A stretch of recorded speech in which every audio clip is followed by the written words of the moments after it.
You can roughly locate any community in the world, somewhere along a scale running all the way from democracy to despotism. One to the democracy end, another somewhere in the middle, and a third. Let's find out about despotism. This man makes it his job to study these things. Well, for one thing, avoid the comfortable idea that the mere form of government can of itself safeguard a nation against despotism. Germany, under President Hindenburg, was a republic. And yet in this republic, an aggressive despotism took root and flourished under Adolf Hitler. When a competent observer looks for signs of despotism in a community, he looks beyond fine words and noble phrases. For which it stands, one nation, indivisible, with liberty and justice for all. Many observers have found that two workable yardsticks help in discovering how near a community is to despotism: the respect scale and the power scale. A careful observer can use a respect scale to find how many citizens get an even break. As a community moves towards despotism, respect is restricted to fewer people. A community is low on a respect scale if common courtesy is withheld from large groups of people on account of their political attitudes.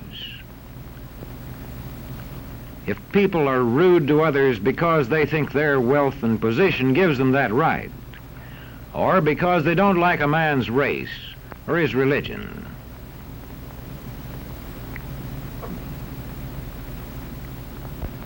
Equal opportunity for all citizens to develop useful skills is one basis for rating a community on a respect scale.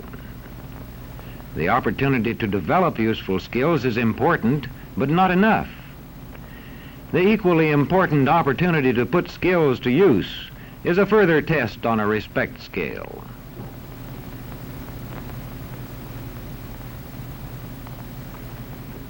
A power scale is another important yardstick of despotism.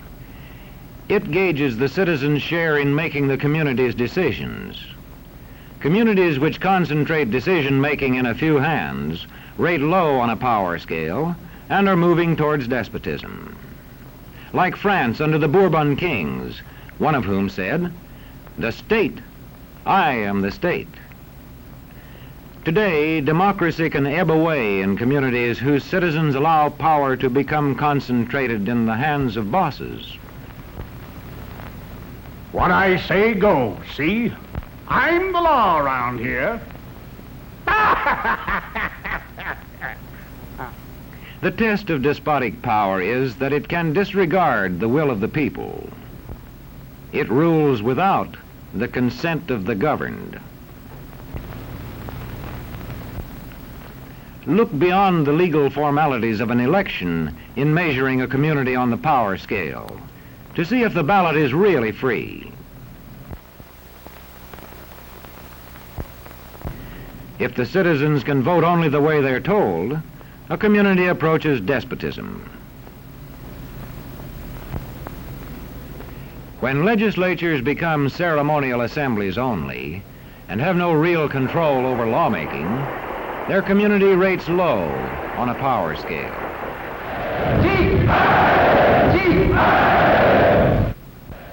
In a downright despotism, opposition is dangerous whether the despotism is official or whether it is unofficial.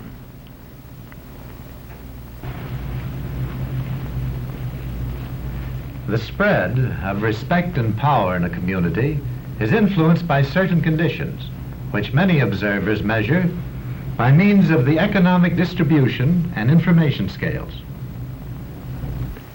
If a community's economic distribution becomes slanted, its middle-income groups grow smaller, and despotism stands a better chance to gain a foothold. Where land is privately owned, one sign of a poorly balanced economy is the concentration of land ownership in the hands of a very small number of people. When farmers lose their farms, they lose their independence. This one can stay on, but not as his own boss anymore. To the extent that this condition exists throughout a nation, the likelihood of despotism is increased.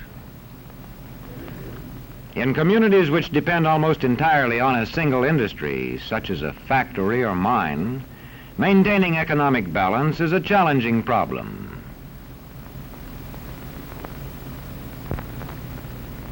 If this condition exists over the nation as a whole, so that the control of jobs and business opportunities is in a few hands, despotism stands a good chance.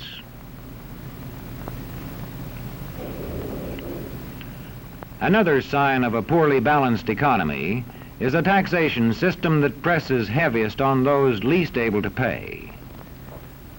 A larger part of a small income is spent on necessities such as food. Sales taxes on such necessities hit the small income harder. In the days of the salt tax, feudal despotisms were partly sustained by this and other effects.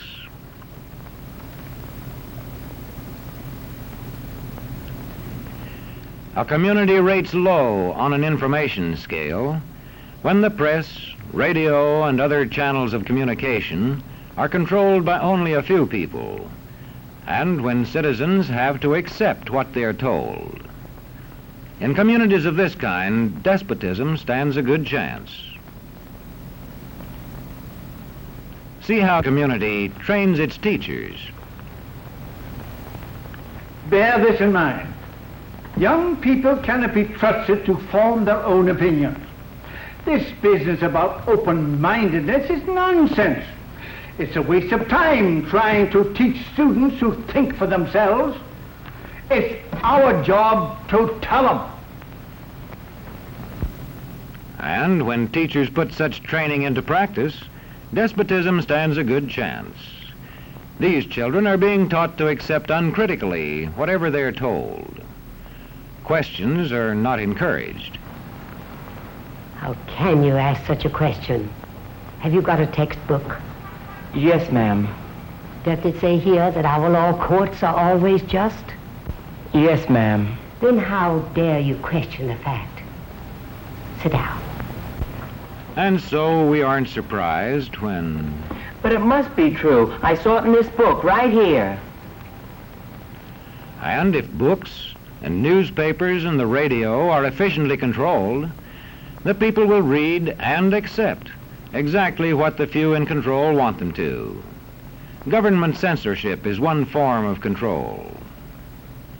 A newspaper which breaks a government censorship rule can be suspended. It is also possible for newspapers and other forms of communication to be controlled by private interests. I thought I told you to kill that story. It'll cost us a lot of advertising. If that story goes out, I quit. All right.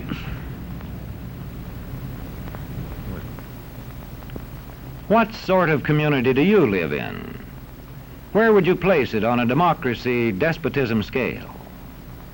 To find out, you can rate it on a respect scale and a power scale. And to find out what way it is likely to go in the future, you can rate it on economic distribution and information scales.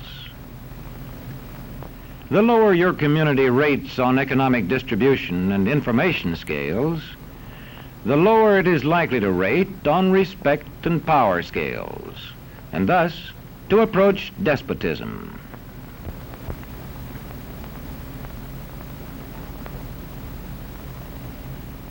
What happens in a single community is the problem of its own citizens. But it is also the problem of us all, because as communities go, so goes the nation.